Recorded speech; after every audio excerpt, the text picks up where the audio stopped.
Students, আমরা class 11 এর political science পড়াচ্ছি। প্রথম আর দ্বিতীয় অধ্যায় পড়ে দিয়েছি এবং প্রথম ও দ্বিতীয় অধ্যায় থেকে আমি নোটও দিয়ে দিয়েছি। আজকে তৃতীয় অধ্যায়, এই অধ্যায় বেশ কয়েকটা পার্টে পড়াবো, পড়ানোর শেষে এই অধ্যায় থেকে নোট দিয়ে দেবো। এখন আপাতত বড় প্রশ্নের নোটগুলো দিচ্ছি, তারপরে ছোট প্রশ্নের নোটও দিয়ে দেবো। আর তোমরা অবশ্যই চ্যানেলটাকে সাবস্ক্রাইব করবে, কারণ সাবস্ক্রাইব করা থাকলেই আর বেল নোটিফিকেশন আর বেল আইকন কি তোমাদের সে আছে না, সেটা একটু টিপে দেবে, তাহলে তোমাদের আমি যখন যা ছাড়ছি তোমরা সহজে সেটা পেয়ে যাবে।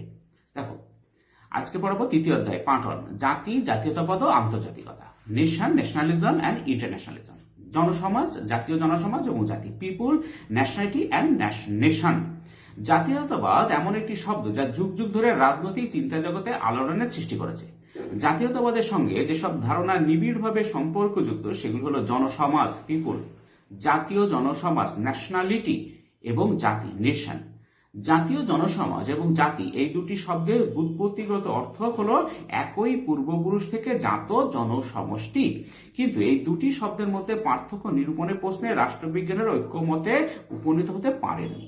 কোন কোন রাষ্ট্রবিজ্ঞানী জাতীয় জনসমাজ ও জাতির মধ্যে কোনরূপ পার্থক্য আছে বলে মনে করেন না, আবার কেউ কেউ উভয়ের মধ্যে পার্থক্য নিরূপণের পক্ষপাতী। তবে এই কথা সত্য যে জাতীয় জনসমাজ ও জাতির মধ্যে যে পার্থক্য রয়েছে তা অতি সূক্ষ্ম। অনেক আবার ইংরেজি নেশন, ন্যাশনালিটি প্রভৃতি শব্দকে বাংলায় ব্যবহার করার পক্ষপাতী। তাদের মতে এই শব্দগুলির যথার্থ বাংলা পরিভাষার অভাব রয়েছে। এই বিষয়ে মন্তব্য করতে গিয়ে রবীন্দ্রনাথ তার আত্মশক্তি নামক গ্রন্থে নেশন কি নামক প্রবন্ধে লিখেছেন, স্বীকার করিতে হইবে বাংলায় নেশন কথার প্রতিশব্দ নাই। নেশন ও ন্যাশনাল শব্দ বাংলায় চলিয়া গেলে অনেক অর্থ দ্বৈধ ভাব দ্বৈধের হাত এড়ানো যায়, কিন্তু ন্যাশনালিটি, নেশন ও ন্যাশনালিজম এর বাংলা প্রতিশব্দ হিসেবে সাধারণত যথাক্রমে জাতীয় জনসমাজ, জাতি ও জাতীয়তাবাদ শব্দগুলি ব্যবহার করা হয়। এবার দেখো জনসমাজ, পিপুল। জনসমাজের সংজ্ঞা নিরূপণ করতে গিয়ে বার্সেস বলেছেন, জনসমাজ হলো সেই জনসমষ্টি যারা একই ভূখণ্ডে বসবাস করে এবং যাদের ভাষা, সাহিত্য, ইতিহাস, আচার আচরণ একই ধরনের হয় এবং যাদের মধ্যে অধিকারবোধ, অভাব, অভিযোগের ক্ষেত্রে ঐক্যের সন্ধান পাওয়া যায়। কিন্তু ম্যাকেনজি একই ভূখণ্ডে বসবাস করাকে জনসমাজ গঠনের অপরিহার্য উপাদান বলে মেনে নিতে সম্মত নন। তার মতে একই সঙ্গে বসবাস না করলেও কিছু সংখ্যক ব্যক্তির মধ্যে ঐতিহ্যগত, ভাবগত ঐক্য, unity of tradition and sentiment বিদ্যমান থাকলে তাকে জনসমাজ বলে অভিহিত করা যায়। কিন্তু বার্সেস কিংবা ম্যাকেনজি প্রদত্ত সংজ্ঞায় ধর্মগত ও উদ্ভবগত ঐক্যের কথা বলা হয়নি। লর্ড বায়রন, ম্যাকসিনি, লিকক প্রমুখ জনসমাজের উৎপত্তির ক্ষেত্রে উদ্ভবগত ঐক্যের উপর গুরুত্ব আরোপ করেছেন। তাছাড়া জনসমাজের উৎপত্তিতে ধর্মেরও একটি বিশেষ ভূমিকা রয়েছে। ইতিহাস বিশ্লেষণ করলে এমন অনেক নজির পাওয়া যায় যেখানে ধর্মীয় ঐক্যানুভূতি একটি জনসমাজকে যেমন সম্পূর্ণতা দান করে, তেমনি জনসমাজকে জাতীয় জনসমাজ, জাতিতে রূপান্তর করে পৃথক রাষ্ট্র গঠনের পথে অগ্রসর হতে সাহায্য করেছে। এই সব দিক থেকে বিচার করে আমরা জনসমাজের একটি গ্রহণযোগ্য সংখ্যা নির্দেশ করতে পারি। সেটাও কি, জনসমাজ হল একটি নির্দিষ্ট ভূখণ্ডে বসবাসকারী এমন একটি জনসমষ্টি যার মধ্যে উদ্ভবগত, ভাষাগত, ধর্মগত, সাহিত্যগত, ইতিহাসগত, আচার ব্যবহার এবং অধিকার ও অভিযোগগত ক্ষেত্রে ঐক্য পরিলক্ষিত হয়। এবার দেখো জাতীয় জনসমাজ, ন্যাশনালিটি। অধ্যাপক লাস্কিকে অনুসরণ করে বলা যেতে পারে জাতীয় জনসমাজের সংজ্ঞা নির্দেশ করা সহজ নয়, কারণ কোনো পরিমাপযোগ্য উপাদানের ভিত্তিতে তাকে চিহ্নিত করা যায় না। কোকার জাতীয় জনসমাজকে মূলত অতীত ইতিহাসের অভিজ্ঞতা ও সাংস্কৃতিক ঐতিহ্যের একটি ফল, a product of historical experiences and cultural traditions বলে বর্ণনা করেছেন। জাতীয় জনসমাজের সংজ্ঞা নির্দেশ করতে গিয়ে লর্ড ব্রাইস বলেছেন, জাতীয় জনসমাজ হল ভাষা, সাহিত্য, ধ্যান ধারণা, আচরণ ও ঐতিহ্যের বন্ধনে সুদৃঢ়ভাবে আবদ্ধ এমন একটি ঐক্যবদ্ধ জনসমাজ যা নিজেকে অনুরূপ বন্ধনে আবদ্ধ অন্যান্য জনসমাজ থেকে পৃথক বলে মনে করে, কিন্তু কেবল নিজেদের মধ্যে ঐক্যের বন্ধন এবং অন্যান্য জনসমাজের থেকে পার্থক্য বোধই একটি জনসমাজকে যথার্থভাবে জাতীয় জনসমাজে রূপান্তরিত করতে পারে না। কারণ জাতীয় জনসমাজ হল রাজনৈতিক চেতনা সম্পন্ন একটি সমাজ। বলা বাহুল্য, এই রাজনৈতিক চেতনাই জাতীয় জনসমাজকে জনসমাজ থেকে পৃথক করে। জে এইচ রোজ এর মতে জাতীয় জনসমাজ হলো জনসমাজ এবং জাতির মধ্যবর্তী স্তর। সুতরাং জাতীয় জনসমাজ বলতে নির্দিষ্ট ভূখণ্ডে বসবাসকারী এমন একটি জনসমষ্টিকে বোঝায় যাদের মধ্যে বংশগত, ধর্মগত, ভাষাগত, কৃষ্টিগত প্রভৃতি ক্ষেত্রে ঐক্যের সঙ্গে সঙ্গে রাজনৈতিক চেতনারও বিকাশ লক্ষ্য করা যায়। এবার দেখো জাতি, নেশন। ইংরেজি নেশন শব্দের বাংলা প্রতিশব্দ হলো জাতি। নেশন শব্দটি ল্যাটিন নেশিও শব্দ থেকে এসেছে।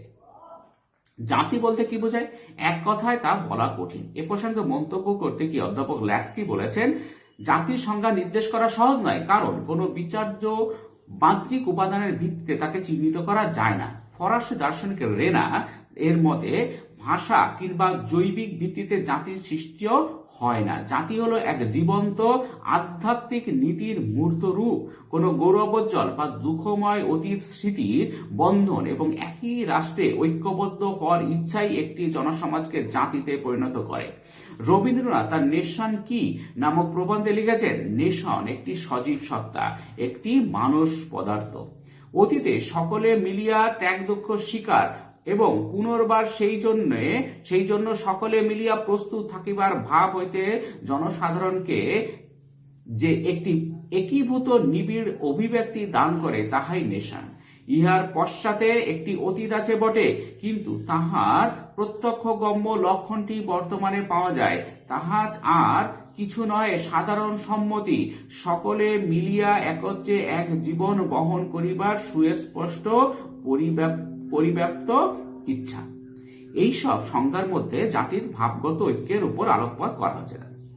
কিন্তু আধুনিক রাষ্ট্রবিজ্ঞানীরা জাতিকে মূলত রাজনৈতিক দৃষ্টিকোণ থেকে বিচার বিশ্লেষণ করার পক্ষপাতী। আলফ্রেড জিমান এর মতে, যে জনসমাজের মানুষ নিজেদের একটি জাতিসত্তার অঙ্গীভূত বলে মনে করে, সেটি হলো জাতি। জাতীয় জনসমাজের মধ্যে যখন রাজনৈতিক চেতনার গভীরতা পরিলক্ষিত হয়, তখন সেই জাতীয় জনসমাজকে জাতি বলে অভিহিত করা যায়।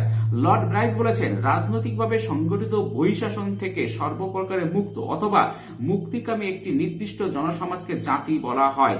অন্যভাবে বলা যায়, যে জনসমাজের মধ্যে ঐক্যবোধ এবং পৃথক রাষ্ট্র প্রতিষ্ঠার আকাঙ্ক্ষা থাকে, তাকে জাতীয় জনসমাজ বলে। কিন্তু যখন কোনো জাতীয় জনসমাজ পৃথক রাষ্ট্র প্রতিষ্ঠার আকাঙ্ক্ষাকে বাস্তবে রূপায়িত করে কিংবা রূপায়ণের জন্য সচেষ্ট হয়, তখনই কেবল তাকে জাতি বলে গণ্য করা যায়। গিলক্রিস্টের ভাষায় জাতি হলো রাষ্ট্রাধীন সুগঠিত একটি জনসমাজ, the unity of the people organised into one state. Hayes বলেছেন, একটি জাতীয় জনসমাজ ঐক্যবদ্ধ হয়ে সার্বভৌমিকতা ও স্বাধীনতা অর্জন করে জাতিতে পরিণত হয়।